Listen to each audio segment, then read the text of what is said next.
Olá, bom dia pessoal do segundo ano da manhã. Vamos para a aula do segundo semestre sobre a questão das relações, obviamente, de trabalho que nós temos. Tá? As transformações, o seu desdobramento, as evoluções industriais até a chegar à última ou à atual. Nós começamos lá atrás com a questão da produção primitiva, que era coletiva, ou seja, eles dividiam tudo entre eles. Tá? É o que Karl Marx chama de comunismo primitivo. E anotem já a primeira pergunta para vocês me entregarem na próxima aula. Tá? Olha aí.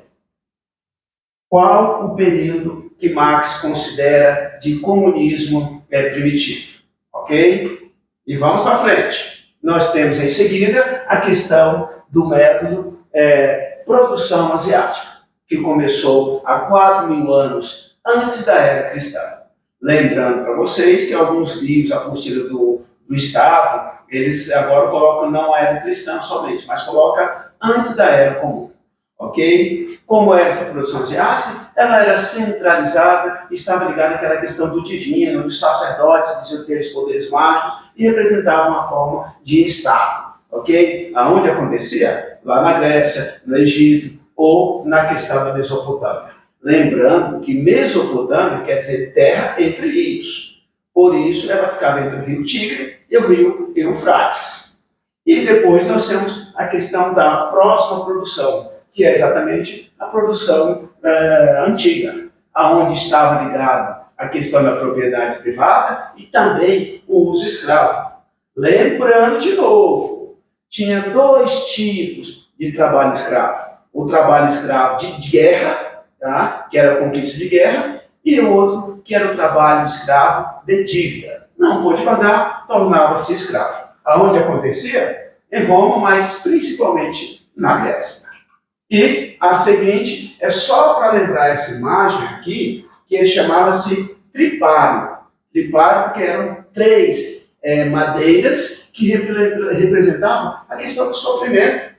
Então, trabalhar era indigno, era tortura, era chato. Por esse motivo, algumas classes sociais não trabalhavam, como era a questão dos nobres e como era a questão dos senhores feudais.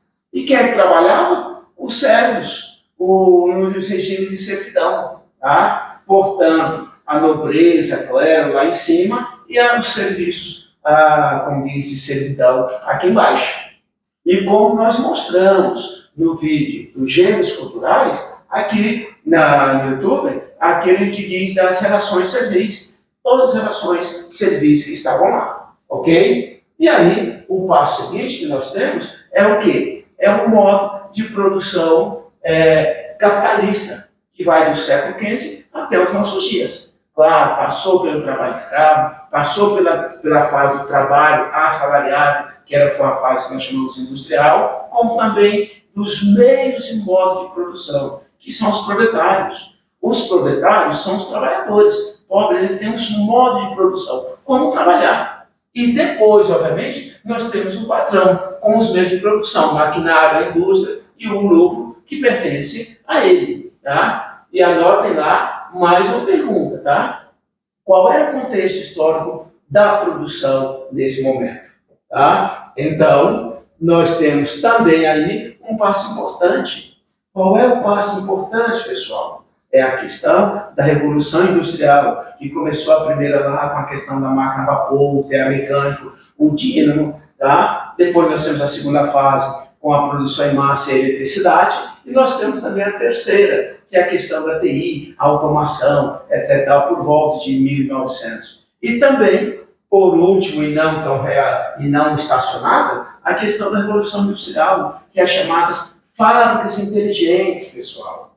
Tá? Então, a sociologia vai dizer assim, que existia a uberização da educação, a uberização da indústria. Então, por que uberização? Porque ela exige perdas salariais, o uso de um aplicativo, como é o caso do aluno que usa o celular, da escola, do professor que usa para a sede para fazer a chamada, das perdas salariais, dos contratos antigamente chamados leoninos. Tá? Então, esses são pontos importantes. E, claro, nós não podíamos deixar de pensar na questão da quinta revolução industrial. O que é que diz a quinta revolução industrial? Ela é a soma da quarta com a quinta, mas ela é multiplicada, ela otimiza, ela ganha uma outra dimensão.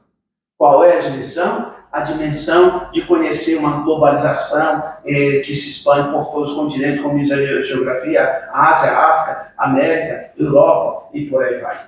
E anota aí mais uma questão aí do caderno de vocês, para vocês nos entregarem na aula que vem, ok? Um exemplo. Como nós podemos caracterizar a quarta e a quinta revolução industrial? E, finalmente, nós temos que dizer que essa quinta revolução é um casamento, é a combinação, tá, do ser humano, obviamente, com sistemas inteligentes. Qual é a consequência? É muito simples. A consequência é alta produção e eficiência das empresas. Ok?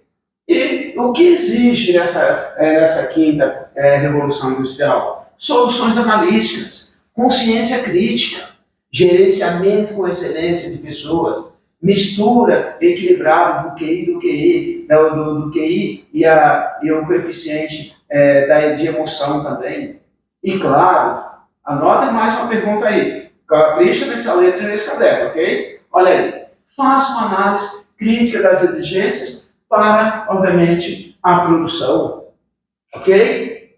E pessoal, deu o sinal. Então, lembre-se que na próxima aula nós vamos ter 2 pontos importantes. Um deles é a questão da aula inversa. Vamos dar informação nas redes sociais de vocês para vocês participarem na aula que vem. Ok? E também não deixe de trazer as questões da próxima